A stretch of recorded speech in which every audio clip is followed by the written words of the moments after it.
По поводу стоп.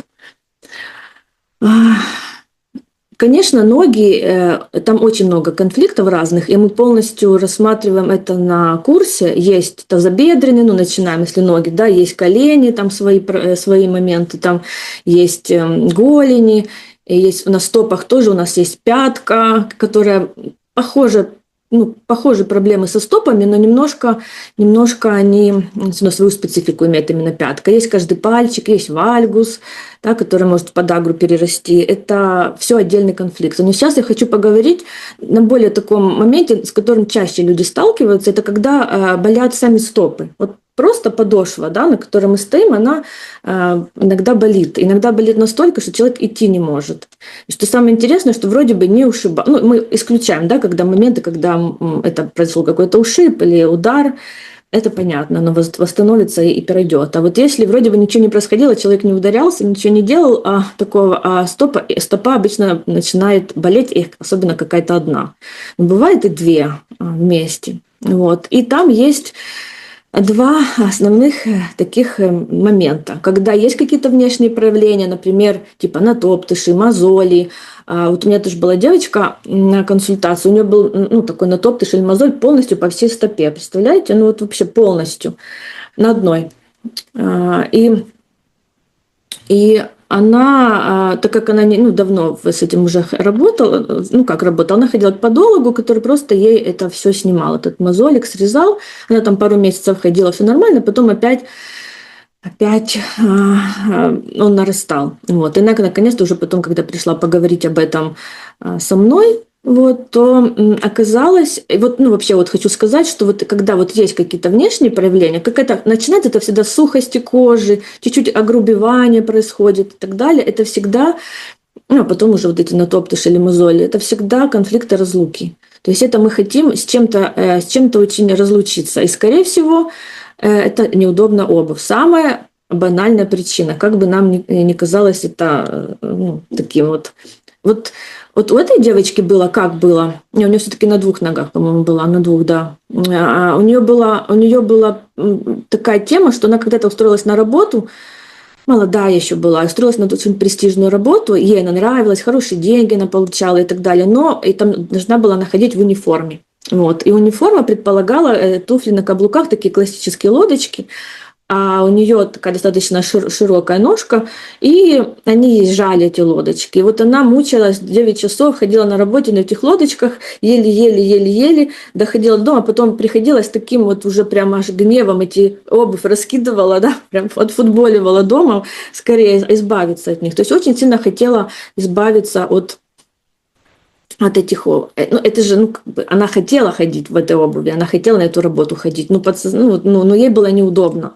Вот. И вот из-за этого постепенно, она же не один день ходила. Если бы один день, оно бы зажило, там, может быть, что-то там поболело, но быстро бы прошло. Но это же было изо дня в день, там, несколько лет. Вот. И вот такое вот образовалось. Поэтому обувь очень важна в любом случае. Если вам обувь давит, если вам обувь натирает, это считается, это уже я пока эту тему чуть-чуть попахтала, посмотрела, как рекомендуют специалисты в этой теме. Мне говорят, ни в коем случае нельзя носить обувь, которая вам хотя бы немножко неудобна. Потому что есть такое, помню, с Советского Союза еще было воспитание, что надо обувь разносить, какими-то там газетами с уксусом или чем-то напихать, там, чтобы оно растянулось. Где-то там пятка тебе это чуть-чуть натерла, наклеить пластырь, да? И все будет нормально. Вот. Но это все уже, мы будем эту обувь носить, а на подсознании мы будем думать, что не хочу, неудобно, хочу с этим разлучиться, и потом могут быть вот такие какие-то проблемы. Поэтому обувь должна быть удобная, с хорошим там супинатором или с хорошей какой-то стелькой удобной. Все специалисты рекомендуют, конечно, более такую спортивную обувь, но чтобы верх был дышащий, ничем не ограничивающий. И она должна подойти вам с первого раза. То есть вы должны одеть сразу, и вам должно легко идти в ней. И ничего не натирает. Вот эта обувь ваша. И если заботитесь о своих ножках, то надо этому, конечно, уделять внимание, находить обувь, которая и хорошие колодки, хорошие эти лекала, по которым они вырезают, конечно же, скорее всего, это не китайская, да, эти все моменты, а какая-то достаточно более дорогая, обувь, вот, ну, такого более спортивного какого-то стиля. Вот все рекомендуют беговые, например, какие-то есть хорошие кроссовки, которых вообще Зула и забула, как есть такое, да, где-то в рекламе такое было. Вот в таком обувь подбирайте. Вот.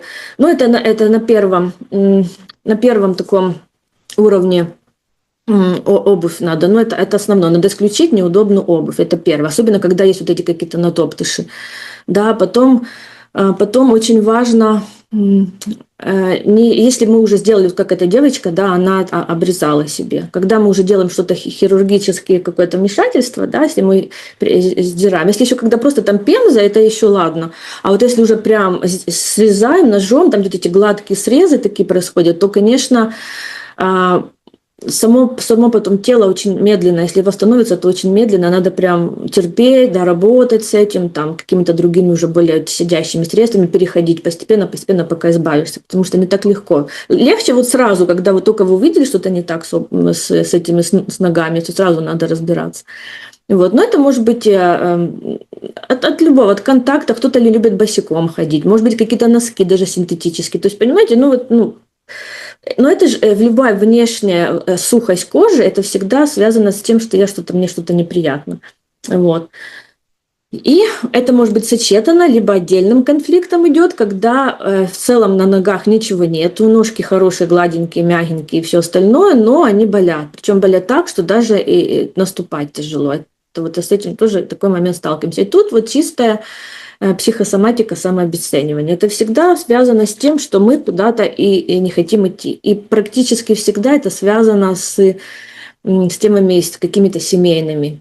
То есть это, я вот такие встречала случаи, что я не хочу идти, а мне надо там, кому-то там больному члену семьи, допустим, мне неприятно, или меня там обижают какие-то свекры со свекровью, но я же должна, это же родители моего мужа, должна туда идти. Если это драматично, то есть куда-то не хочу идти. Или меня не пускают куда-то идти, куда я хочу. Вот другой вариант, когда у меня тоже была клиентка, у которой мама в детстве, в подростковом возрасте не пустила на танцы. Вот еще всегда смотрим, чтобы связано было с ногами. Вот именно на танцы. Она хотела танцевать, а мама ей очень жестко как-то за ее спиной договорилась с учителем, это она потом уже узнала, чтобы учитель ей сказал, что ты не подходишь. Не она напрямую как-то там ей запретила, а как-то через учителя. Учитель отказал.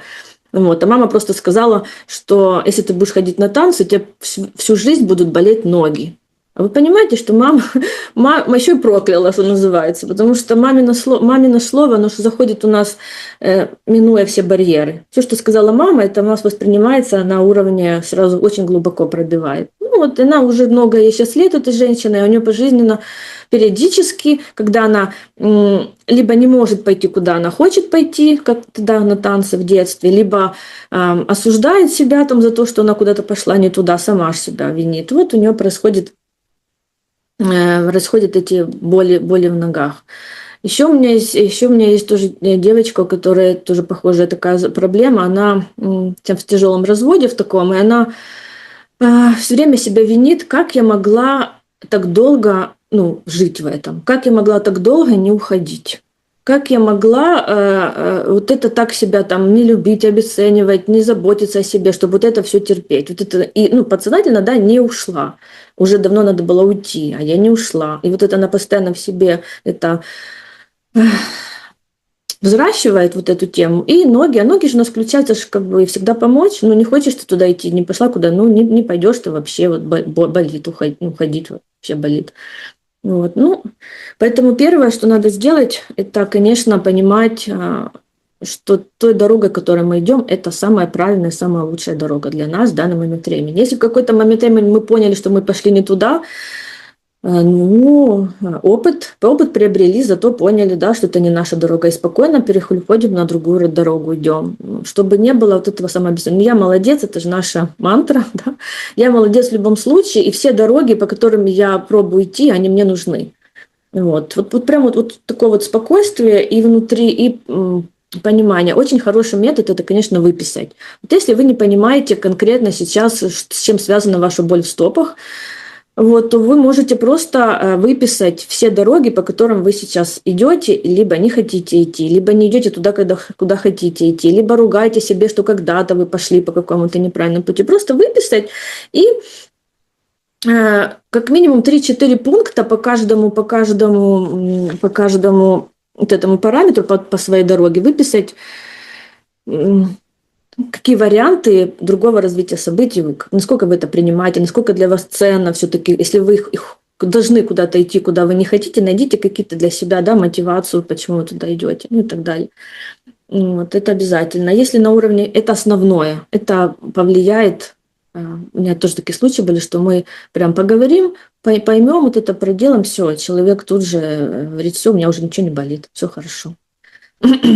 Поэтому это очень быстро. Но если боли продолжаются, что боль это же фаза восстановления уже на самом деле. То есть мы уже приняли, там, поняли, развелись, там, не пошли там, к свекрови, к той нелюбимой, там, или пошли, но уже вернулись, и начинает тогда болеть ноги. Вот, но и вот в этот момент можно помочь себе на уровне физики. Сейчас я скажу, каким образом. Вот. Но главное, чтобы мы не зависали, потому что мы же можем вернуться, а потом через неделю опять к той свекрови пойдем, ну или куда-то, и оно опять. И это, то, чтобы не было зависши, надо вот выписать и реально себе признаться, да, я не хочу туда идти. Либо не идти, либо найти мотивацию, почему мне туда надо идти, и чтобы эта мотивация превысила то нежелание идти. Но доверять всегда себе. Мы важнее всего свое здоровье. Если мы не можем найти мотивацию, то главное, значит, мы туда не идем, вот и все. Звоним по телефону или как-то там еще. Вот. Ну, как на уровне физики помочь этой фазе восстановления? Основное, это, конечно, в фазе восстановления это надо пить воду, потому что все процессы, у нас же там вот эти хрящики, сухожилия, да, они все, там в них есть эта смазка, жидкость, которая помогает суставчикам мягенько работать, кровообращение также усиливается, когда мы нормально пьем воду. Когда вообще вот такие покалывания, вот тоже мне говорили, что когда покалывает, вот как прям как иголочками колет, то это вот 100% фаза восстановления, это когда, наоборот, микроциркуляция уже начала, запустилась. То есть до этого было самообесценивание, потом пошло. То есть нормально. Вот. Но надо дальше просто с этим поработать. То есть пьем воды достаточно, чтобы все там смазывалось. Вот. Обязательно какие-нибудь упражнения, знаете, ну вот стопой там как-то, всякие вот такие упражнения, чтобы сгиб-разгиб стопы был. Можно массажики делать, либо упражнения такие, где мы там на корточки садимся, пятки там приподнимаем, еще какие-то моменты, чтобы стопа сгибалась. Вот. Потом что еще? Хорошо такая пища или белковая, или с коллагеном, чтобы это все тоже там хорошо все восстанавливалось правильно. Любые вот мячики катать. Я знаю, многие на старые счеты такие были, ну, когда еще такие кругляшки, знаете, на счет, не знаю, может, молодежь уже не помнит, да? Леночка, мы еще помним такие стопы. И вот на них тоже очень хорошо помогает, вот на них вот ездить стопой, на вот этих счетах, где они такие деревянные были, большие. Если ездить, то можно найти, то тоже на них очень хорошо. Ну, всякие мячики сейчас такие резиновые есть. Вот на всех, чем больше мы разминаем, туда прогревание, это, соленые ванны наши любимые для стоп, можно делать просто в тазике, да, какие-то бани, инфракрасной лампой светите, вот все. Пиявки тоже ставят. Каким-то образом облегчаем, это тоже может все помочь. Вот. Но, конечно, основное это решить, я молодец, да, все дороги, по которым я иду, они правильные, это основное. Вот. Поэтому, надеюсь, была полезная информация. Вот. И желаю вам. Я еще медитацию, мы сейчас поговорим, а потом делаем медитацию про стопы. Тоже классно. Наталочка,